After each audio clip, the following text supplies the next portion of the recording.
I went down to the basement from which I could hear rustling and moaning and smiled triumphantly. Well, you're finally mine. I was always smart beyond my years, and that's why I went to school for gifted children. I liked biotechnology most of all, and the teacher, the famous scientist Professor Jones, considered me his favorite. But that day, I didn't listen to him because I couldn't take my eyes off the handsome Dave. Then the bell rang. Johnny called out to me. We were going to the cinema together. I sighed. Oh, why doesn't Johnny have Dave's appearance? I like to spend time with smart Johnny, but his appearance repelled me, and I imagined someone like Dave next to me. Johnny and I watched a movie and went for a walk together. We talked about everything in the world. But then I saw a company at some city club with Dave. He noticed me and smiled. I nodded back, embarrassed. Deal. I would ask him out tomorrow. The next day at school, I kept thinking about how to approach Dave, but only at the end of the day I decided and blurted out to him, "Do you want to go for a walk?" He was silent. It definitely wouldn't work. Dave smiled and said that he would be happy to accompany me. Hooray! But then a familiar voice called out to me. Damn it, Johnny. He wanted to walk me home. I immediately lied that I had something to do and ran out of school. Dave and I went for a walk, but it was terribly boring with him. We had nothing to talk about. It turned out that he got into the school through his parents' connections, and he could only talk about his beautiful hair.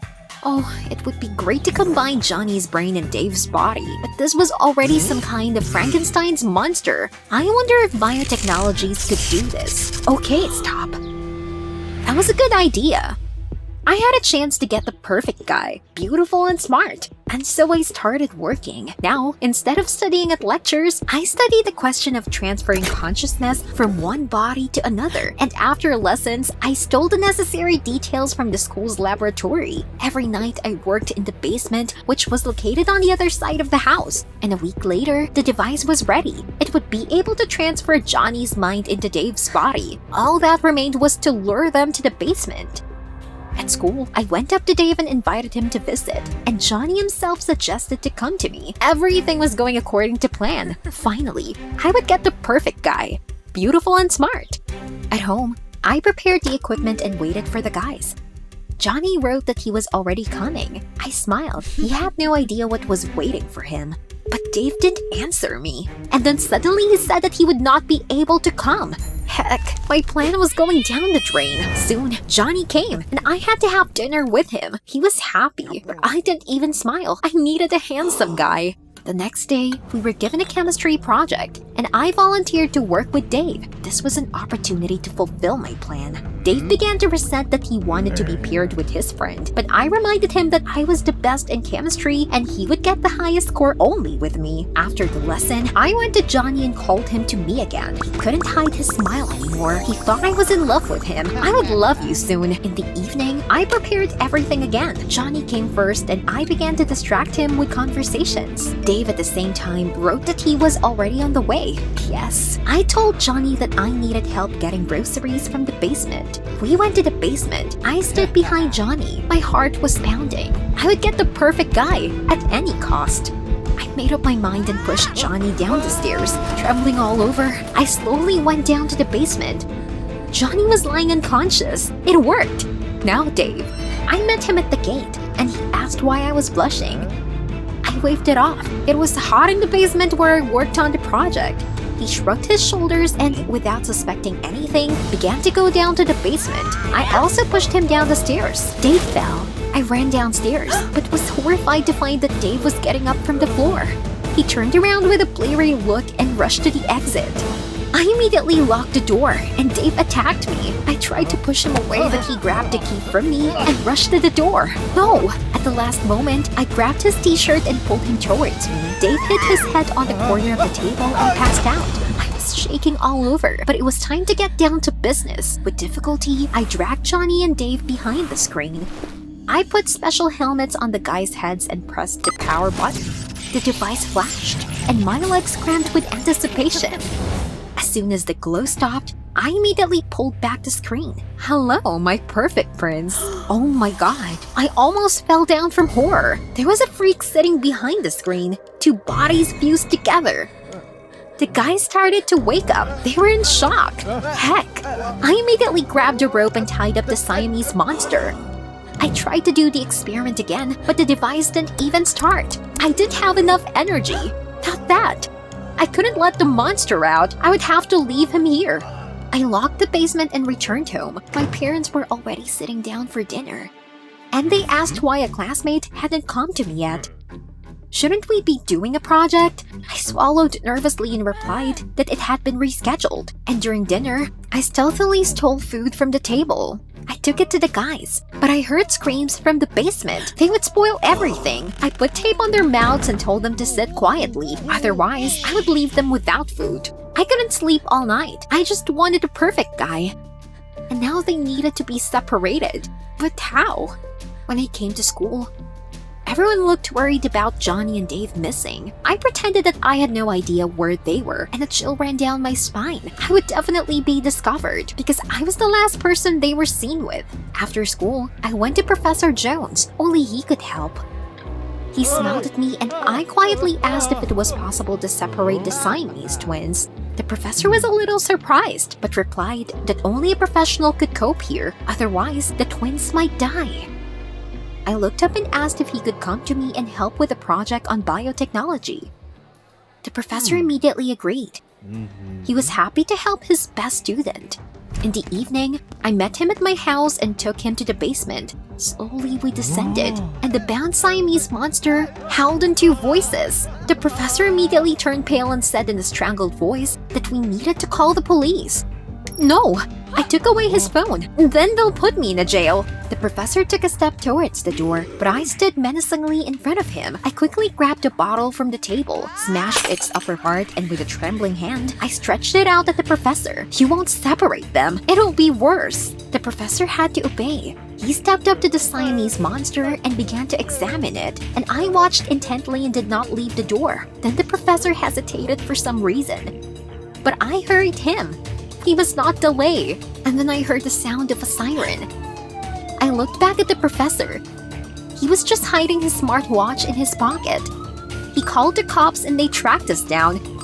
But I just wanted love. I snapped that I would blame everything on him.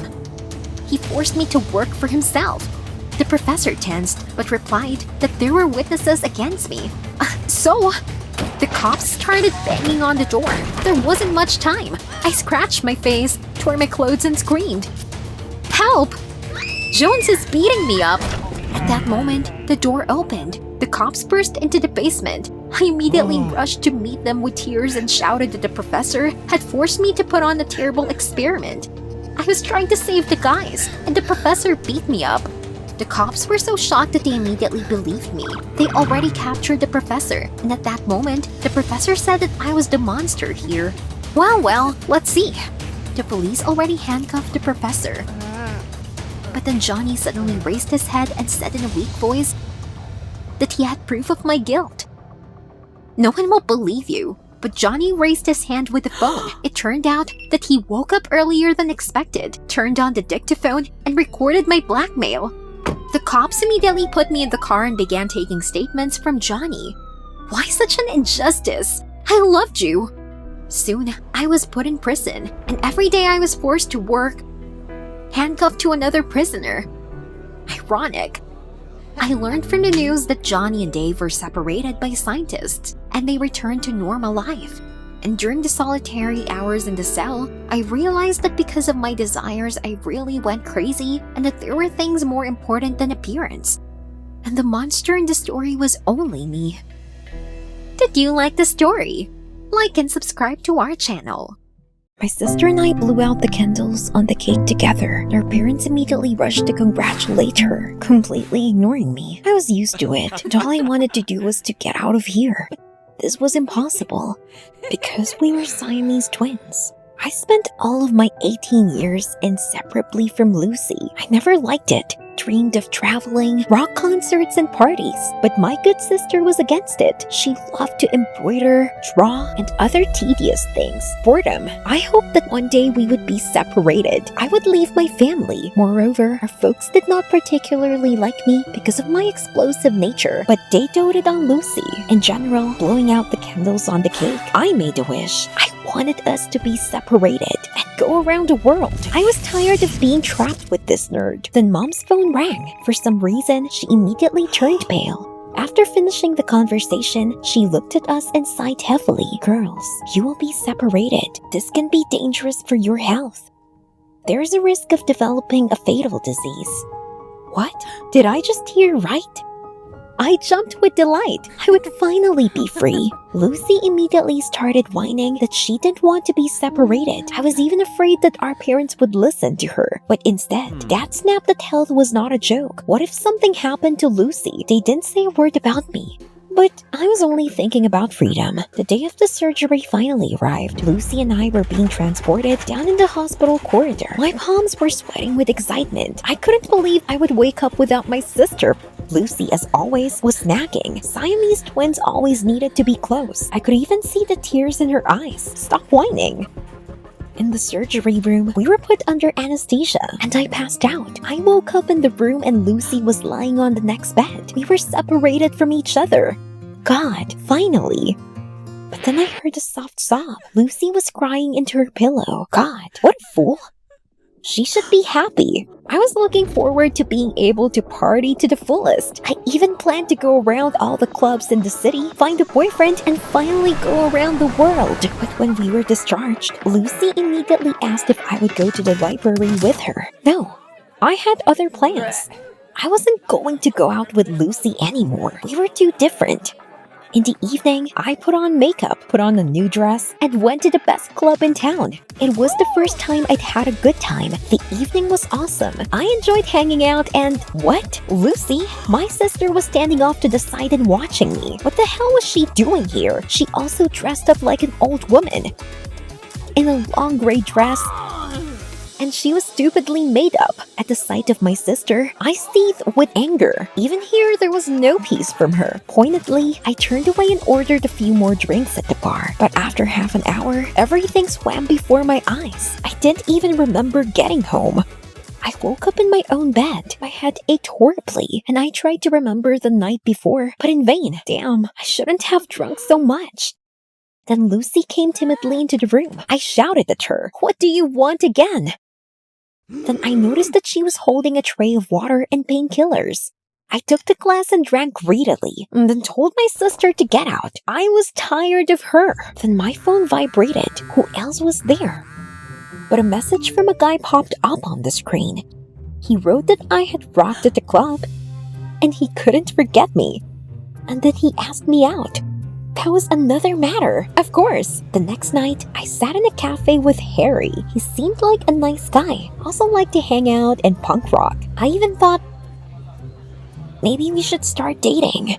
But just as I was about to change the subject, a girl burst into the cafe. She had flowers in her hands and was walking quickly towards our table. I froze. Could it be Harry's girlfriend? He was so handsome. But when she opened her mouth, Lucy, my sister in her stupid makeup, shouted something about love and that our breakup was a mistake. She wanted me back. What was she talking about? I told her to shut up, but Harry was already running out of the cafe. I clenched my fists and glared at Lucy. She ruined my date. Lucy explained abruptly that this guy only wanted sex, and she was trying to save me.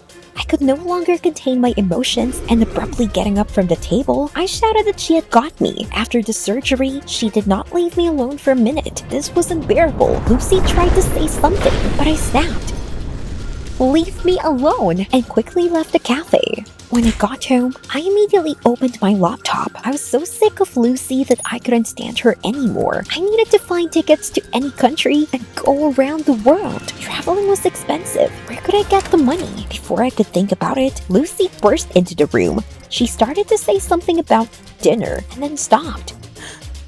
She saw that I was looking for tours around the world. I shut down the site in a hurry, but Lucy understood. She immediately rushed to our parents, shouting that I was going on a trip. I tried to stop her, but the folks had already heard everything. They were furious. What kind of trip? I needed to prepare for exams. But they had money only for Lucy's studies. I clenched my fists in anger. So there was money for Lucy and not for me? But they wouldn't listen. They just told me that I was now under house arrest. I was even more angry with my sister. That evening, I decided to sort things out with her and went to Lucy's room. But my sister was in the shower. What a bad time. I decided to wait for her, and then I noticed a conversation with a girl on the laptop screen. She was confessing her love to Lucy, but my sister replied that she was not yet ready for a new relationship. My head was spinning. So my sister was a lesbian?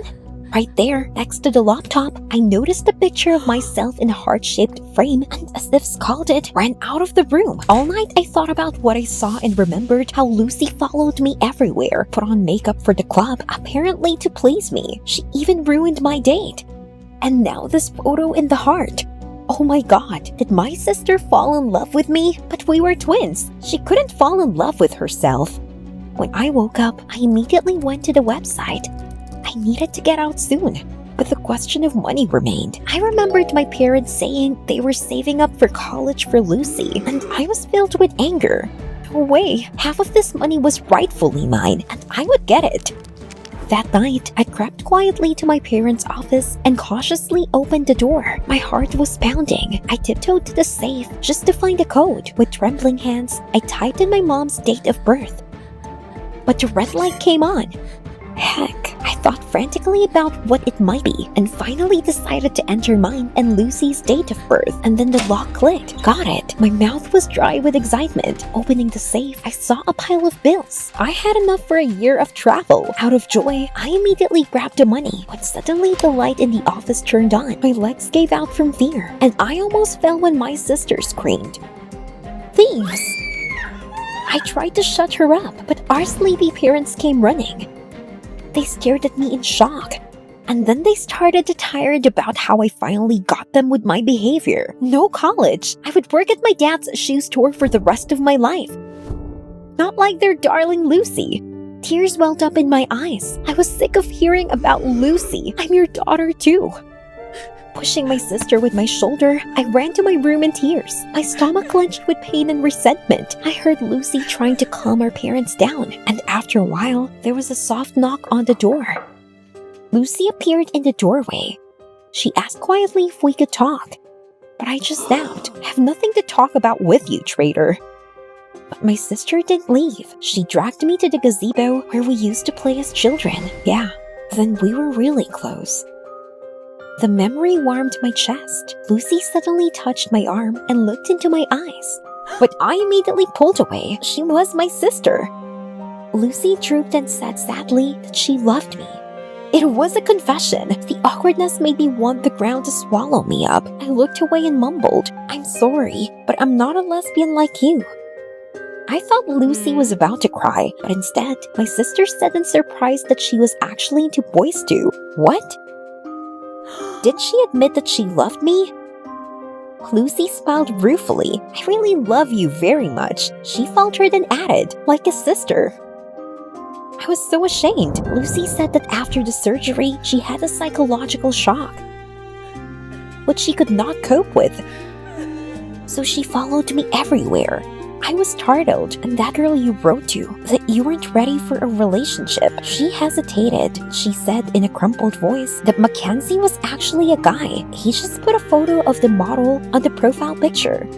Lucy's voice broke. She said she couldn't imagine life without me. After all, I was always a part of her that was taken away without even asking. Oh my god, Lucy, what a fool I was. I hated her only because my folks loved my sister more. But it wasn't her fault. I couldn't help but hug my sister tightly. I love you too, Lucy, and I want to leave not because of you. It's just that going around the world is my dream, you know. Pulling away, she sobbed that she understood me. She would help me escape. In the morning, Lucy and I sneaked into our parents' office. I was very worried that we would be caught, and I didn't recognize my sister. She was so brave. We went quietly to the safe. But just as I started to type in the code, I heard footsteps in the hallway. Our parents were awake. It was over. But suddenly Lucy hugged me and whispered, "Fulfill your dream." Before I could answer, she ran out of the office and immediately ran to distract the parents with conversations. My stomach clenched. "Thank you, Lucy." I quickly took the money from the safe and ran outside. The nearest bus was half an hour away. For the first time, I didn't want to say goodbye to my sister, but we both realized that the distance between us meant nothing. After all, spiritually, we will always be together. Did you like the video? Subscribe and like it. Support the channel. Thank you.